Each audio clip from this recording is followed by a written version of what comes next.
We are live. There we are. Oh my gosh. All right, we're back. We're here. Pre-Thanksgiving. Hang on, I gotta pop up my chat, bring it over. Pre-Thanksgiving conversation, and then we go from here.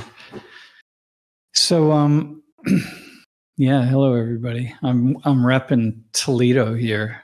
I just read an article that there's this coin museum in New York City, just coins right from all over the world. The most extensive coin museum in the world, I guess, is moving its entire collection to the Toledo Museum of Art. So that will be a major event. The Toledo, Ohio, has a museum that's quite well known, one of the better museums in the United States. So anyway, that was kind of cool. So I thought, all right, I'll rep Toledo here. Hey, so I don't have any specific things to talk about. I have a few things that are on my mind, but I was thinking that maybe we'll just be on for an hour before we move on. Elijah's not here today, so it's just me, and because we're on break today, and maybe just respond to some questions. It'd be nice if I responded to some very kind of specific questions, maybe that people have. That would be nice. I would appreciate that. And I see people rolling in. That's cool. So yeah, that would be nice. I keep my mind going, and I'm just getting my headphones unraveled here as I'm talking. So anyway, that's it, man. I've been really just taking a couple days as we roll into the end of the semester. It's been a good semester, and we're trying to just figure a few things out and about where we're going to go and what we're going to do and how we're going to move forward and what we want to do, and especially kind of what we want to do on the stream, the kinds of things we want to do. And yeah, with the class and with videos and, just some opportunities, even options for next semester that we maybe talking to people, like having Warren in class was really nice. It opened some things up. When we get back on Tuesday, we're actually having a visit from old Saint Nick, Santa Claus. There's a guy locally who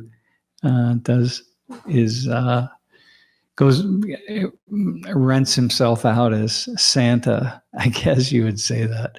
I'm not sure how to say that, but anyway, last year we were at a holiday party and we met him, and it turns out he watches the stream, and we started talking about what it's like to be Santa, because we were at this party and we were watching these kids just kind of not just kids, but even adults just kind of around him. There was just an energy, and kids of all ages. And, even some older kids who were like 9 or 10, they were still kind of, I don't know, it's not like they were believers or anything, but they were still kind of enthralled or enamored by the energy, right? There was just something really cool about it. And so, we were just, Lori and the three of us, I was with Lori, we were having a conversation about what he observes and what he sees, and what it's like to play Santa or to be Santa, And so anyway, we at that point in time, we said, hey man, we gotta get you into class, man, around the holidays and have this conversation, because it's very much a universal thing. I mean, when we travel at the holiday break in December, we see Santa everywhere, So anyway, we had the idea of asking him to come in and just do a class and talk, especially with some international students, about, how their experience of this being, Santa Claus, right? And it's different in Europe, right? Obviously, the figure that we identify as Santa Claus or Saint Nick or whatever, in Germany and different places in Europe, is very different. But we're really quite surprised at that it's associated with the holiday period, and when we're in places around the world, the places that acknowledge that, or which kind of makes sense, right? But in any case, right, we're gonna have that conversation, so that'll be pretty cool. It just seems like something. And then I think on Thursday, next Thursday, I'm going to have a conversation about Israel and Palestine and Gaza and the conflict. I've been really just have not felt ready to do that for a lot of reasons. I mean, there's just a lot of other classes and things that are in the lineup, but I think we're going to do that. I have a couple of students who I think can help with that. So that'll be pretty cool. All right, man. Anyway, someone in the chat mentioned the classes last week were.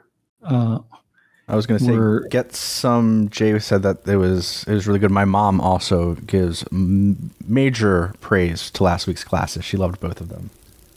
Yeah, I thought they were good. Yeah. I enjoyed the classes, and really enjoyed the class on Thursday in particular. Right, it's just so interesting to watch a conversation unfold that. And it's different, obviously, in front of a camera, but to watch a conversation unfold in the way that one unfolded, and people, being willing to walk into a conversation that's a little bit maybe not hot button, but where you really have to take risks and really reveal some things, and that's I think we. I don't know. I sometimes forget that. It just seems like it's just natural and normal for me, but it's not. It's neither for natural nor is it normal for most people, and so it's really big and very cool that students were willing to come up and have the conversations that they did. So I really appreciated that. I think that. Yeah, Thursday's class. I think, Wallflower. I think I'm with you on that. We could do more things like that. But I just don't. I don't know. I don't know that how much people would really. I've not known how much people would really appreciate it. So it's really interesting to have a positive response because we could do this and do more of it. So anyway, I like that. And Nick. Okay. Interested in the Nick Fuentes influence on young men topic. I will probably touch on Nick Fuentes next week a little bit, but I'm interested also, man. I don't know, man. I've been reading a lot about the extreme right now. I've been, kind of dug into as a result of that conversation with Tucker Carlson and Nick Fuentes. I've been, not too much because, man, I can't just fill my brain up with that kind of stuff. And it feels like there's just so many people commenting and talking back and forth. And I'm not sure that the vast majority of people in this country or in the world are following it, nor do they care that it's commentators who are really engaging in the conversations about who these people are. People like Nick Fuente. I don't know, but I don't. It's really I don't know, man.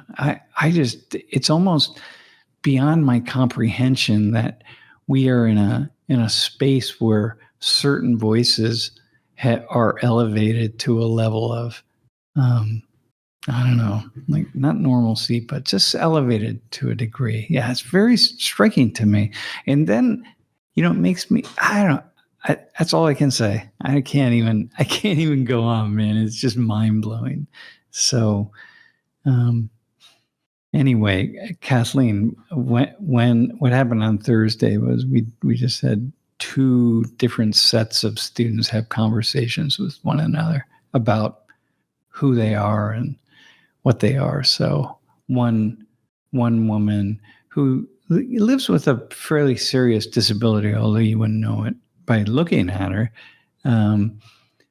was interviewing or sort of getting to know. We did it kind of like an interview, but almost like a get to know you session with a woman who identified with a student who identifies as non-binary, was born as a woman, but now sees herself as now they see themselves as non-binary, and just had a really thoughtful. They had a really thoughtful conversation about how they got to that place and how they came to that kind of sense of self, and how for them it's not a major political issue. It's just a life. And I thought that was a particularly valuable conversation because I think in this nation and in some ways in many places around the world that conversation has become so politicized that we forget that there's so many people who identify in gender neutral terms and in non-binary terms and who are really trans with a small t, meaning that they just kind of, balance or move back and forth very fluidly. Gender fluidity, I think, is really the term, and are just really not wanting. They just don't have a need to stand on one square or the other, and don't feel like it really fits them.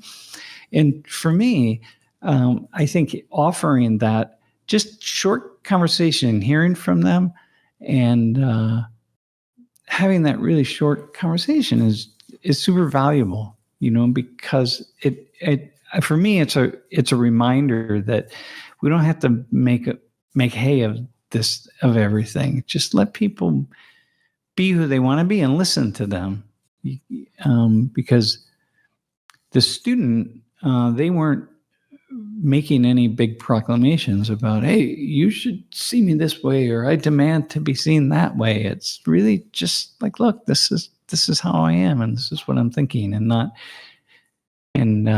pushing anything onto anybody else. And when that happens, it's, for me anyway, it's very difficult to not appreciate that's just how someone's identifying, and it's not threatening, and it's not really a big deal.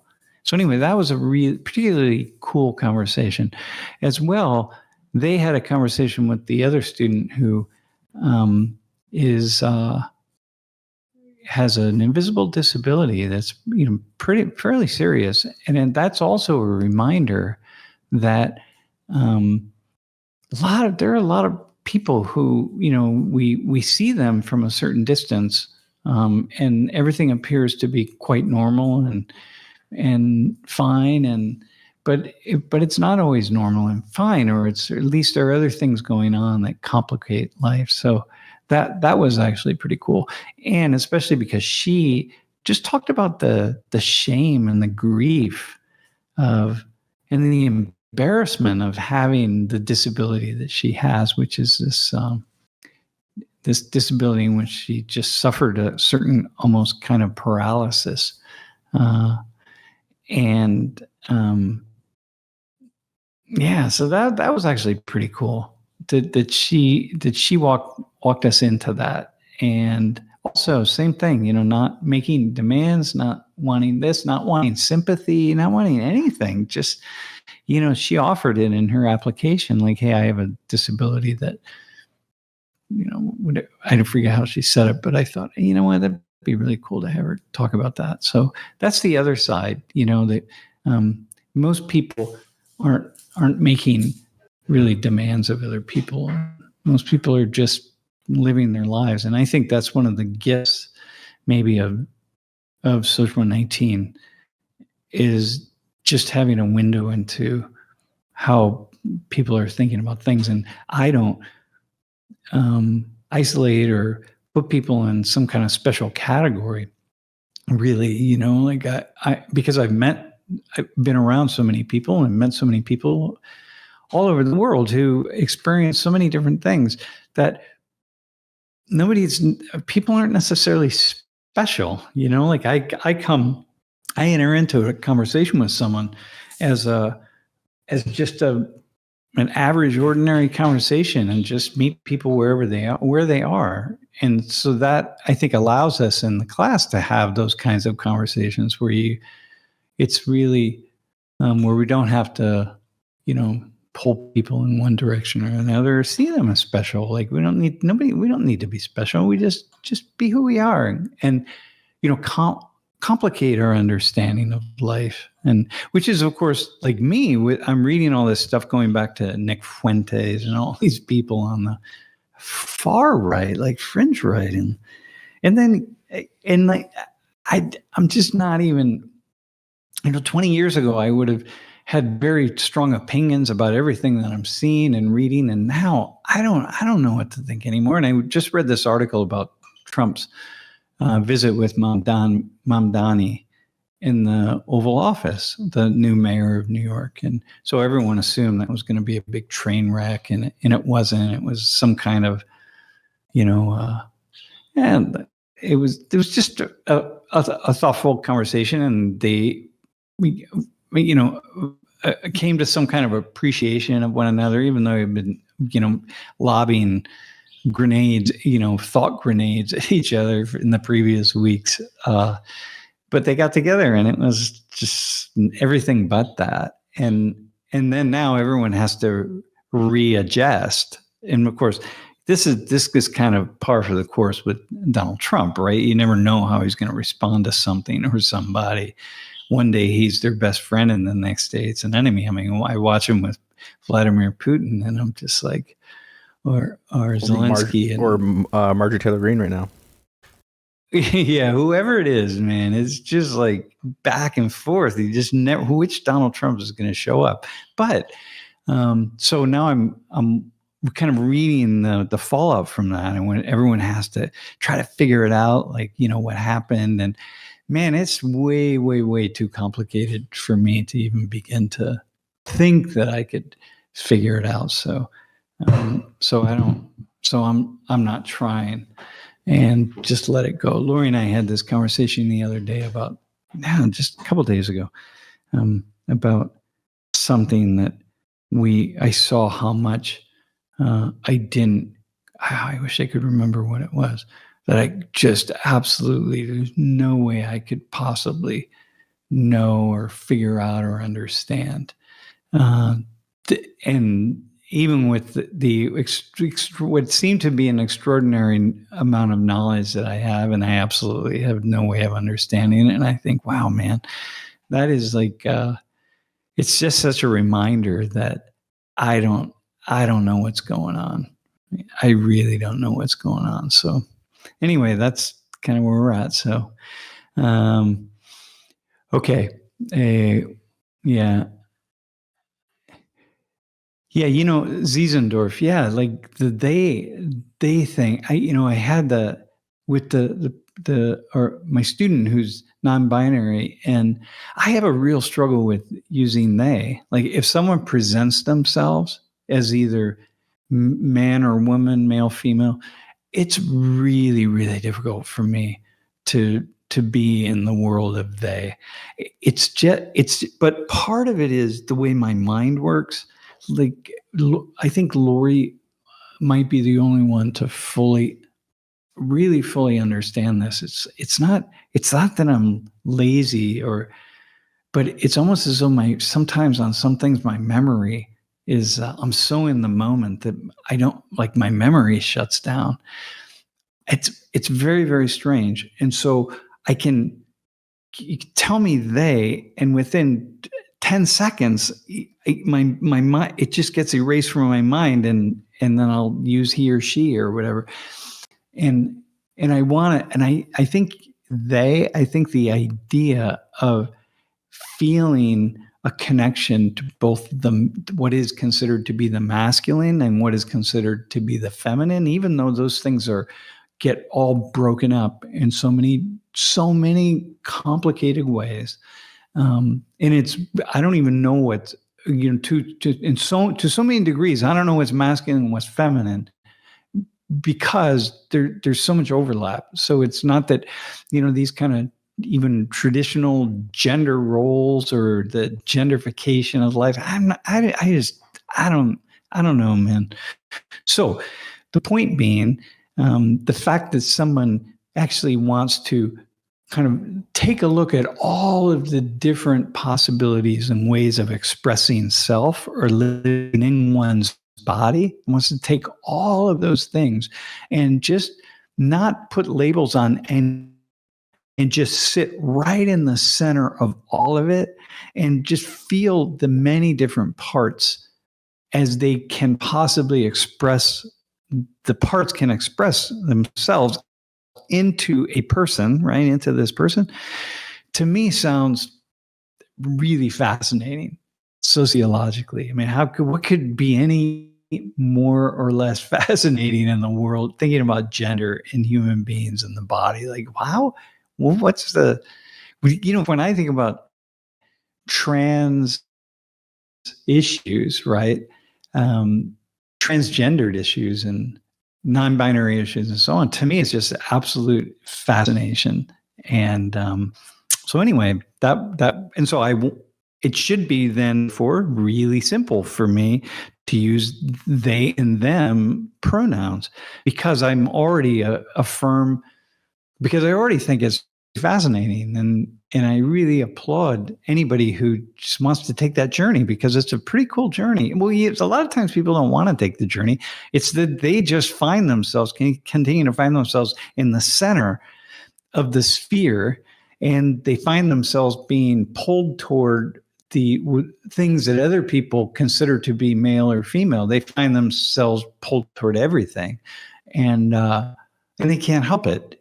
That's just what it is. And so, anyway, so for anybody who's in that journey, for me, it's really fascinating. And what I have found, and this is the thing that's really, really important, is I don't think I've ever met anybody who's in that journey like that, who's making some kind of real serious demands on the rest of us. And I'm not. Yeah, I don't see that.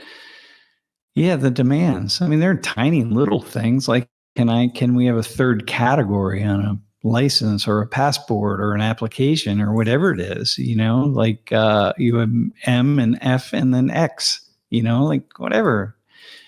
But beyond that, I don't personally experience with people that they're making big demands. The only demand would be that they challenge some of us to think about just how we think about questions of gender. And I'm a professor, so my job is to challenge my students to think outside the box and to think about things in new and innovative ways. Okay, so why not think about race and culture and ethnicity? So think about gender. It's fine. Take everything from a new perspective. Think about politics, man. I mean, Donald Trump is, forcing us to he has this meeting with Mamdani, and it goes quite well, and they end the meeting like best buds, like Mamdani, he's going to do great things in New York as a democratic socialist, you know what I mean? Like, this is like, so he's challenging people to have to say, all right, man, I just have to think about some things. He's challenging a lot of other things. Like right now, they just put the second in command and underneath Kennedy, who's this anti-vaxxer guy. That challenges science. Actually, probably he was like against vaccines, man. I'm like, dude, listen, I just got my flu vaccine 2 days ago. It took me forever because I always get sick afterwards. I'm like, why would I willingly go get a shot in my arm and then feel sick? It's a dead virus, so it's not, but I always get that have flu symptoms when I get the flu vaccine. I've only had it a few times. And just like with the COVID vaccine, I had symptoms of COVID each time I had it. So anyway, is this guy against that? You know what I mean? And so I think that there's we're all being challenged in different ways. Yeah, there we go. Okay. Anyway, I guess I was just talking about the complexities of these matters, and how, especially when you get to my age, or the age of many of us, right, who are watching, that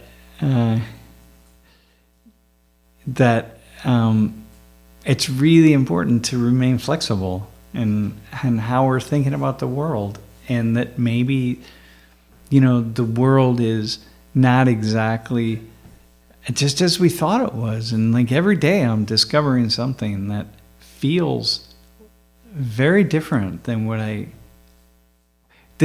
discovering something that is different, or that I don't understand, and I can't conceptualize, and in many ways that I will never understand.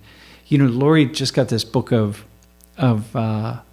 symbols. It's kind of like all sorts of religious and spiritual symbols, and from all over the world, and it's just packed full of all of these symbols, of which I recognize so many different things, and different animals and what they represent in different religions and traditions and so on. And I was going, and it's a very thick book. It's like 300 or 400 pages, and it's just filled with these color photos and information, And as I was going through it, I was realizing, wow, just how much I don't know, and how much I will never know about things that seem like I should have an understanding, given who I am and what I do. It's so, like, in a way, it's kind of disappointing, but at the same time, I suppose it's what it is. It's a life, and so there it is. I'll just be in the life. Yeah, man, that we just can't comprehend. All right, man. So listen, if you give me something, if you have it, I would say that I could go in several different directions. I mean, there are a lot of things that I'm reading right now. The one thing that I've been kind of that I'm really kind of digging into is just ice, and kind of what's happening with that. And I know I've talked about it before, but I just saw this video of somebody, they were talking, it seemed like just kind of an average citizen. It wasn't an activist, or somebody who's an influencer, or somebody who's really online. It's just, I kind of found this on a platform, and similar to Reddit, but it just kind of think, they describe themselves as just an ordinary person, right? And what they said was, that they have been watching some videos of people being arrested by ICE, and it's a little bit disturbing, and they struggle with it, kind of watching the videos, but they understand. I mean, this is not going to be easy, right? It's a thing that, they sounded, in the way that they were talking, like they were willing to have a very complicated, or a relatively complicated interpretation of what's happening, and kind of identifying people who don't have their proper documentation in order, and then moving them, or taking them out of the country, or into just making steps to get them out of the country. Okay. But what they said was, and they had a couple photos, they witnessed something with ice firsthand. And what they said was, hey, this wasn't a video, actually. This was, I actually experienced it. I saw it. I was there kind of up close. And they said, man, it was like deeply disturbing. And they didn't, in the end, know what the story was. They didn't get the full story, but they said it was so deeply disturbing. And it really just shook them on what they saw. And so, hey, thanks. Arcadican. Yeah, thank you for that. I appreciate that. I think that for me, so I'm, again, I'm this person. I'm trying to see things from so many different perspectives, and I'm just wondering about us. Like, kind of, I've said this before, but us as a nation, I just don't know how long we'll be able to sustain this, because what's going to happen, you've kind of taken the first walk through, right? But in order for us to take this the next step, because the ice has not found that many people. The estimate is, 11 to 13, maybe 12 to 13 million people here without documentation, right? So ice has just kind of started, and I'm have this idea that for them to go like to the next level, it's going to cost them a lot more disturbing experiences by many, many more people, including people who know other people. It's one of these things, right? Like it's really, you can talk about, I don't know, something like addiction or whatever it is, however you want to talk about depression, anything, abuse or criminality or whatever it could possibly be, right? But it's always those people and the other people until somebody, until you really experience something up close, and then it really changes things. It changes how we think about the world. I mean, this is why it's sometimes so really difficult to make a lot of things happen. You're going to have layoffs in a company. You bring some outsider into the company and you say, okay, listen, come do an analysis of the company and tell us what we have to do and how many people we have to lay off. Like you can't do it from the inside. It's hard to do it from the inside because everybody knows somebody. Well, we're going to cut this unit loose. It's like, oh man, that unit, but that's the unit that so when it happens up close, it's very different. And the whole idea that our kids, my kids have a problem with addiction, but those kids over there, they're criminals, and it's that kind of stuff. So anyway, okay. I'm just going to hit live, and we're just going to go live.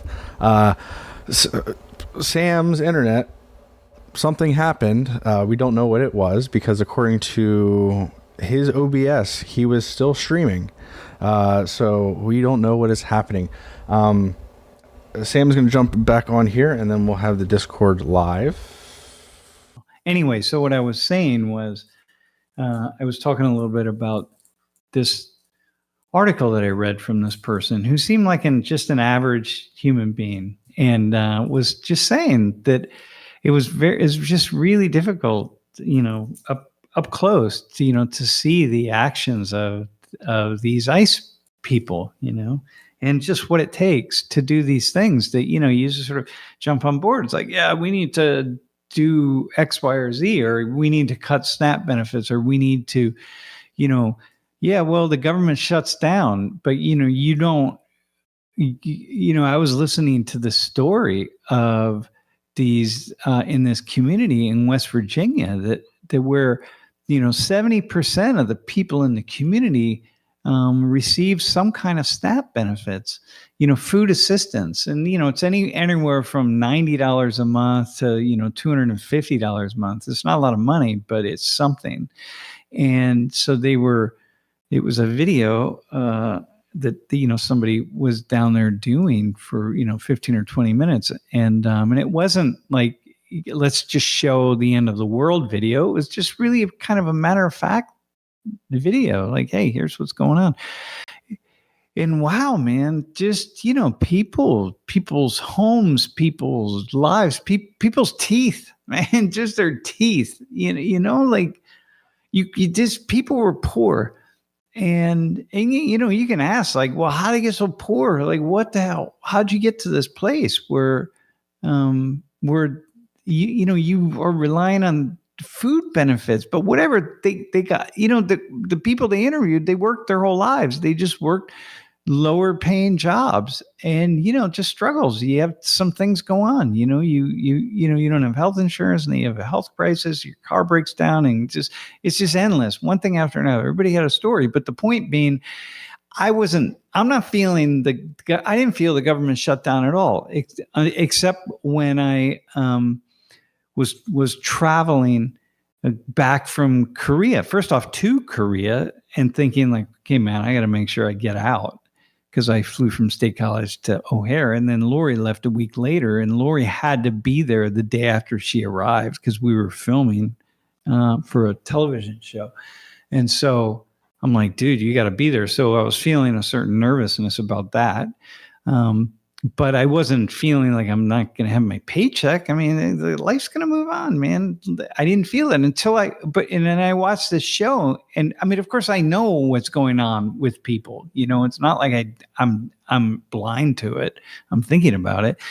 But anyway, I watched the short video. It wasn't a show, it was a video. And like, wow, man, that's okay. This is serious. Okay. So that's like the up close thing with ICE. It's like, yeah, you go ahead and watch it, man. Watch someone get pulled out of their car and thrown into the back of dragged into the back or whatever, or walked into the back, whatever it is, but of an ICE vehicle. And like, let's see what happens there, and just experience that. It's a little bit different story. So anyway, my thing is not to say we should do one thing or should do another. It's just the reality that, when we experience things for ourselves, it's a little bit, things are a little bit, it's different, it's different. It's not the same as just imagining it or watching it on video. It's like watching we watch these like war shows or war movies, or, like all that level of violence, and people, get really into that. It's like, well, there it is. But no, hang on, but go experience it. It's not funny. You don't just walk out of a movie theater and be like, okay, where are we going to go have a beer? That's not what this is. So, yeah, I don't know.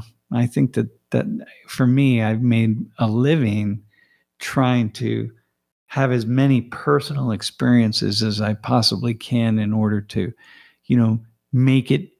make decisions much more complex and much more difficult. Right. So the other day, last week, I had the opportunity to be on a podcast called, I think it's called About God, and it's a Christian podcast, and they invited me on. And I thought, okay, this is cool. My first question was, well, what do you want to talk to me about? Why would you want to talk to some knucklehead like me? But they did. They watched Social 19, and they were interested to see. They know that I touch on religion a lot and touch on a lot of things in the spirit and meaning in life and that kind of thing. So they thought, okay, it'd be really fun to have him on. And also, obviously, I'm at a university, so they wanted to have that conversation. But at one point in time, they really, the host and the team, they did their homework quite well on me. So at one point, the person who was with whom I was in conversation said, "Hey, it's really I have read or I've heard you say that you were in a 40-year argument with God." And I said, "Yeah." I'm like, "Well, I can't believe you pulled that out of somewhere." But I said, well, yeah, it's, I sometimes call it an argument because I'm speaking with my students, right? And so it's kind of that thing, you build conflict into something. That's a much better story when you do. Obviously, we know that, writers know that, anybody who writes at all, whether it's plays or movies or television or books, articles, conflict. But anyway, the point is, I said, well, it's really more of a conversation, and it started when I was probably 20 years old, and it's continued to this day. And I said, and in all fairness, God, even if the times when it is an argument, God owes me. I'm going to anthropomorphize God for a second, just because it's easier to tell the story if I do that, even though I don't anthropomorphize. I mean, I had just finished explaining to them why I consider myself an atheist, because I don't anthropomorphize God at all. Like, I cannot give human characteristics. That means I can't say God thinks or God feels, or I have an argument with God. Who am I arguing with? You can only have an argument with some kind of being that has some kind of a brain and a mouth and a voice and etc. That's all human characteristics. So I don't do any of that. So that's why I often say, yeah, just consider me an atheist, but I'm not. So anyway, I'm having a conversation with God, and God owes me that because of the things that I've seen in this world. And I said, and I have the idea that if people had walked in my shoe, had seen some of the things and witnessed some of the things that I have, you'd be arguing with God also. And, it'd be much more difficult to, walk into, to have the prayers and not have these images, praying to a God or thanking God for whatever it is. Thank you. Thanksgiving, right? In a couple of days, we'll have this Thanksgiving holiday. Thank you, God, for this feast in front of us and for bringing all of our family together here safely, and for the love and this and that and the other thing, right? So, which is all really wonderful. I mean, it's beautiful. It's lovely. But it's really, if you see some of the things that I've seen, it'd be harder to say those words and not have those images in your mind, right? And it changes the tone and the nature of the conversation. And then to be wise enough to not push that out into the room with all the other people who haven't seen the images. So I can't impose it on them. This is like a private argument or a private conversation with the creator, right? But anyways, so what I was saying to them was that's the origin of where that comes from. It's a lifelong conversation / argument that I'm never going to resolve. I wish I could, but I won't. And it's really very, I really wish I could. So that's going back to ICE. And like, well, we're gonna, people are gonna see some things, experience some things if this continues that you don't really want to see and experience, because especially here in the United States, most people in the US, I know that, we've got, in spite of the kind of things that we see in social media and different things, the fact is the vast majority of us, the vast majority of time, are very kind and giving and thoughtful toward other people, including strangers from other lands, including strangers from other lands who don't speak our language or follow our customs, right? And that's a default setting for most people. And, we talk about how people who are snarky about things like religion will talk about, Christians, you're Christian in church, but the moment you leave the church, you're fighting with each other in the parking lot, kind of stuff. But the reality is that's not really true. And people really carry that with them most of their lives. We do, especially here in the United States. There's something here about that we've gotten really good at tolerating things. We are a multicultural nation of many, many differences, and we don't just tolerate differences, we accept differences in ways that are deep within, and that we don't, most of us, the vast majority of us, in ways that we ourselves don't even really understand, and we don't even know that we're doing it. And so what we're going to have to continue to see, pulling people out of their lives, out of their homes, their workplaces, their cars, off the streets, and like putting them in detention and sending them somewhere is not something that's going to be easy for the vast majority of people to witness and see. And the more that happens, the more I think it's only a matter of time before there's some kind of pushback, especially because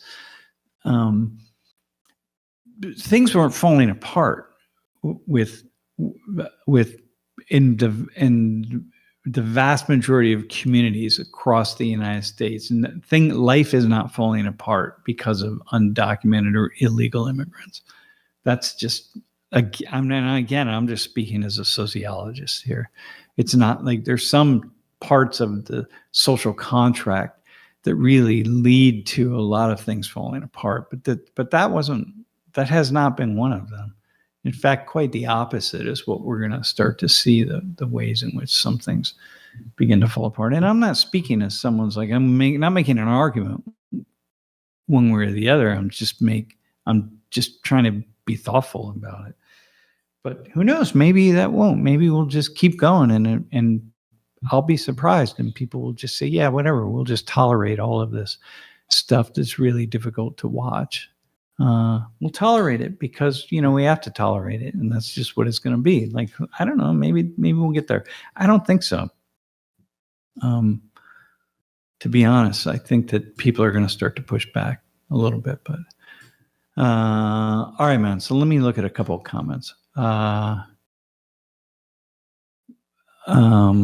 try it. The sound person, he said, you don't believe belief is a choice. You don't believe belief is a choice. I want to sit with that for a second. I feel like, for me anyway, that's a really cool thing. I'm glad you put that up there. You're not directing that to me, I see, but I feel like beliefs for me, so many things are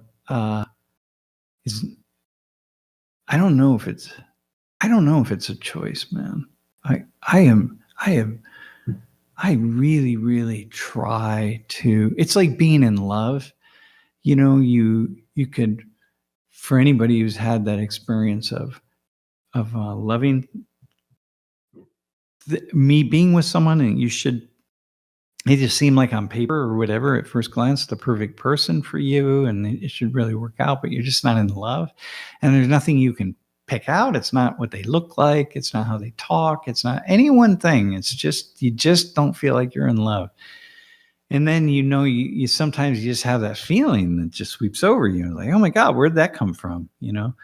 I think that's kind of like belief a lot of times, that you can't.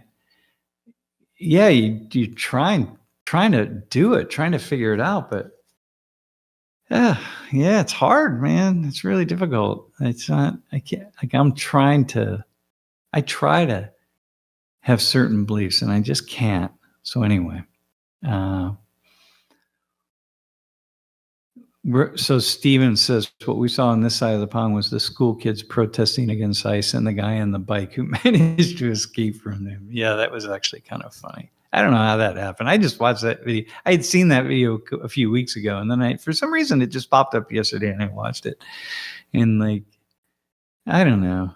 I think also probably, if I had to guess, I'd say people who join that operation, the first couple of times they pull people, they arrest somebody or detain somebody, my guess is it's probably not easy for them, because that's also not, it just goes, I don't know. Some of them maybe so, right? Maybe they're people who, I don't know, who just, they always wanted to be cops or whatever. They just have this real strong sense of right and wrong. And this is really wrong to be here without papers. And they have the personality. They can just go through with something. It doesn't matter. The person might be crying. They might be this, they might be that, but they just go for it. So who knows? I don't know. Anyway, wait, hang on. When people Zizendorf, my parents, If my parents raised me with religious propaganda from birth to adolescence and I accepted their beliefs, did I choose them or just assume that propaganda is inborn? Well, first off, or if you call it propaganda, so you're like, okay, hang on. If my parents raised me with a certain religious belief system from birth to adolescence, which I had, and I accepted their beliefs, which I kind of mostly did, but I started to question things from a pretty young age. Like I was about 7 or 8, as I recall. I started to really wonder about a lot of things. Did I choose that or just accept the belief system? You didn't choose it. You didn't choose it. You just accepted it. At some point in time, presumably you choose, which is why, in a lot of religious systems, like I was christened I was in the United Methodist Church, and I went through this catechism process where I had to go through 2 years of courses and and I don't know, be able to demonstrate that I understood certain things about the Christian faith and about the Methodist faith. I don't remember anything specific really about Methodist. But then at that point in time, once I jumped through the hoops, when the hoops were quite low, actually, then I was ritualized. I was brought into the church and saying, I don't know, somehow, yeah, I agree to be a member of this church, and I agree that I'll be part of the church and forever here on out or whatever, right? So at some point in time, that was presumably the moment I made a choice, even though I was at that point, I think I was 12 years old when I did that. Maybe I think I was 12. Yeah, that's not. I don't know. A 12-year-old's not making a lot of choices. Although, hey, I don't think you can make a lot of choices. But I'm watching some of the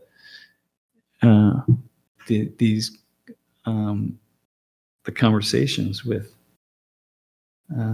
Epstein and the young girls who weren't much older than that. They evidently thought somehow that seems to be okay with some people. Yeah. Huh. Anyway, I don't think I really made it.